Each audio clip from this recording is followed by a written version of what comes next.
When Mirabel turned 19, things began to change. Johnson started to look at her differently. The sibling affection that had always been a source of comfort began to feel more intense. It started with lingering touches and affectionate words that felt slightly off. Johnson's advances were subtle at first. "Mirabel, you're so beautiful," he would say. One afternoon, while their father was at work, Johnson made his move.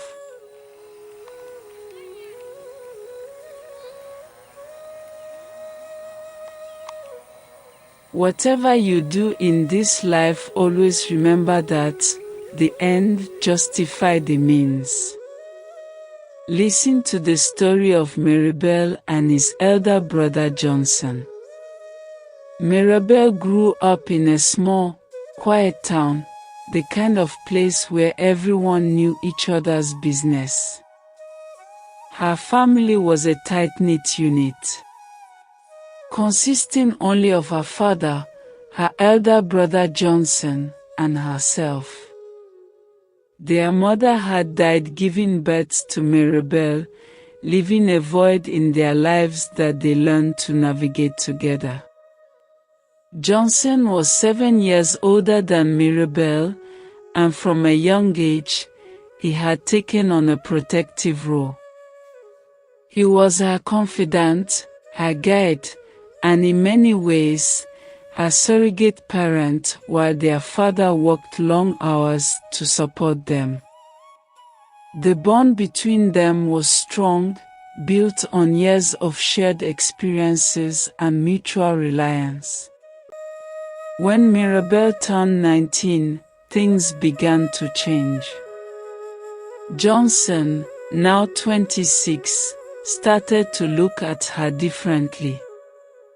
The sibling affection that had always been a source of comfort began to feel more intense, more complicated.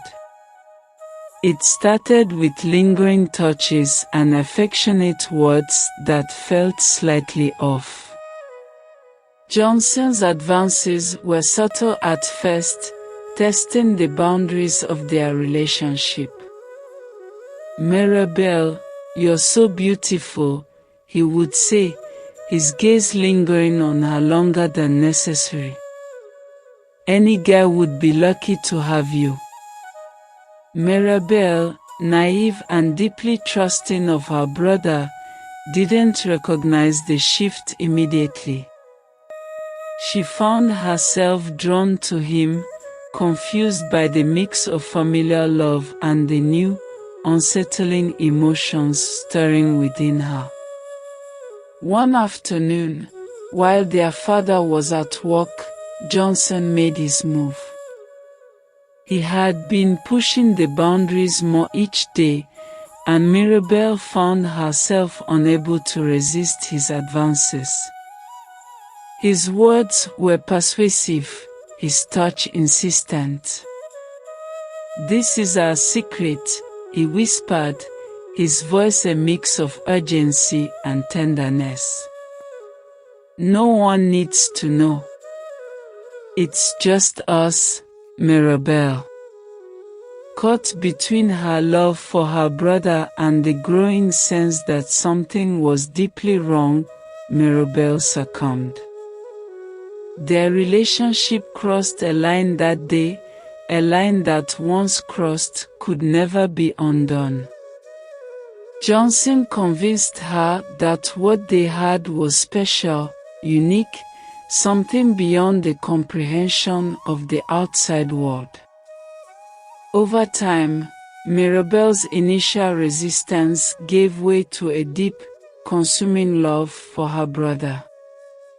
She withdrew from friends and potential suitors, her world narrowing to the confines of her home and the illicit relationship she shared with Johnson. She convinced herself that this was where she belonged, that no one else could understand her the way Johnson did. By the time Mirabel turned 23, she discovered she was pregnant.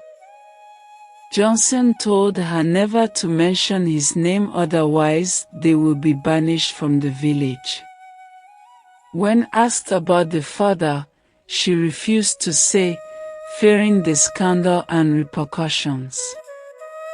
Her father, oblivious to the truth, accepted her silence, assuming she had made a mistake in judgment.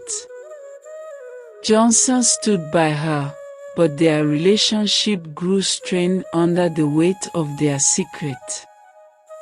Mirabel gave birth to a handsome boy, and for 2 years, she continued to live under the shadow of her relationship with Johnson. However, as the reality of their situation became more oppressive, Mirabel realized she needed to break free.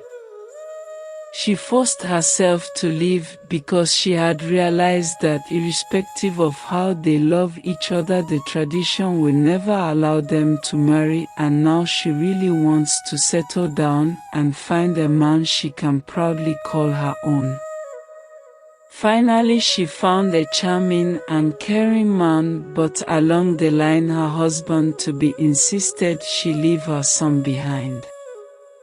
Heartbroken, she moved away, leaving her son in Johnson's care.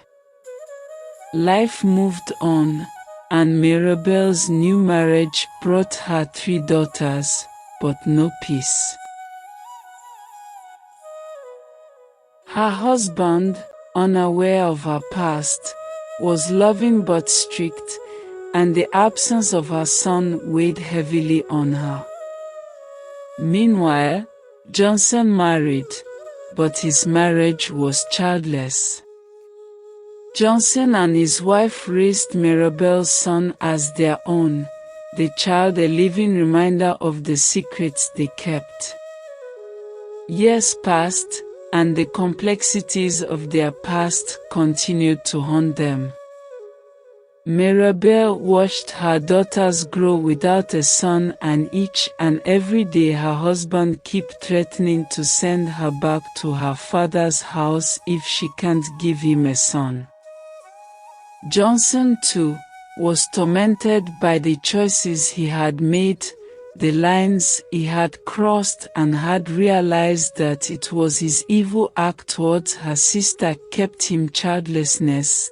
He cried, wept, asked for forgiveness, but still his wife was unable to conceive a baby.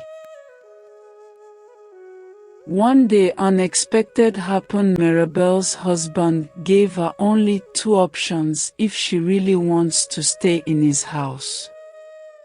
The options are: 1, to bring back her son from Johnson to be their only son, she go home empty-handed without any of her daughters, so he can remarry to another woman who can give him a baby boy before he leaves this world.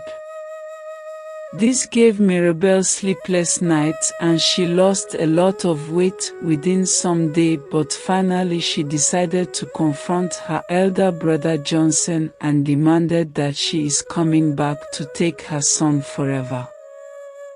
Johnson, on hearing this, was mad at Mirabel and openly told her that this will never happen, and it will be over his dead body that he will allow her to take his only son.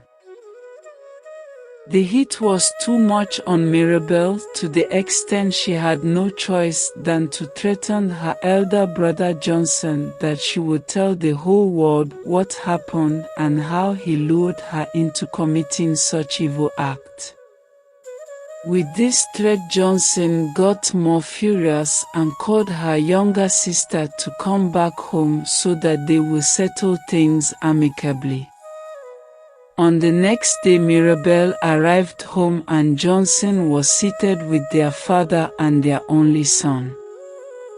After exchanging pleasantries, Johnson called Mirabel to another room and tried as much as he could to talk sense into her. that what she is trying to do will cause a lot of harm and damages to their family and reputation. He added that Mirabel should allow the boy to stay with him, and instead plan with her husband to adopt a son. Mirabel, hearing this, was unable to hold herself and immediately started shouting, "I will never ever discuss such with my husband. Is either you give me back my son or I will shout and the whole world will know every hidden secret." While shouting and walking out from Johnson, their father interceded, and immediately Mirabel told their father what really happened years back.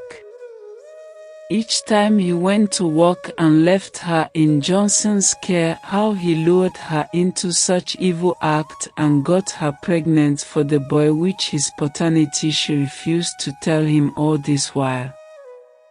Immediately their father heard that the boy which he cuddled and had taken in as a son was given birth by his only son and daughter.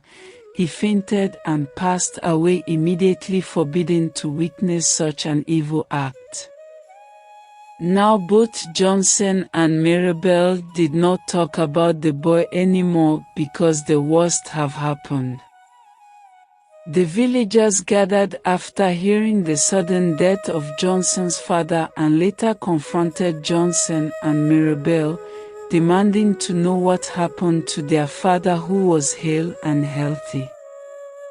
Johnson refused to utter a word, but the elders threatened to involve the angry youth who stood outside waiting to hear what caused the sudden death of Johnson's father. With such threats, Mirabel was frightened and was pushed to confess. She narrated in tears how the whole thing happened, how the incident haunted her in her everyday life.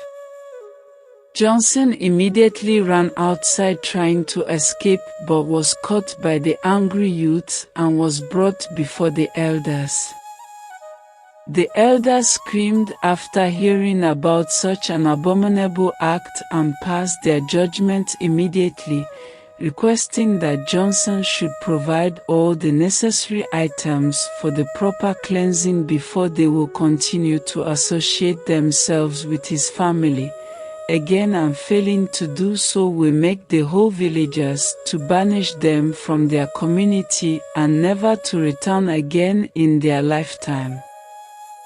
Johnson later provided all that was required and the ritual and cleansing was done, after which the funeral of their late father took place.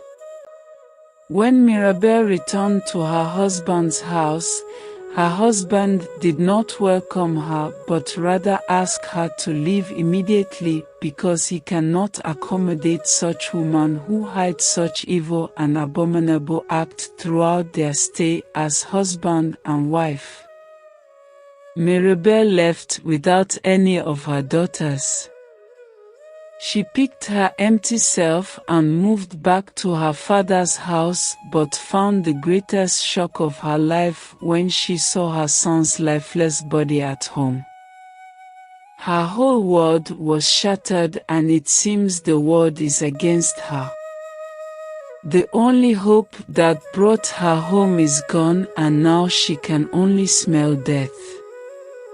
She didn't care to ask anyone what happened to the boy, rather she went to her father's grave and cried uncontrollable.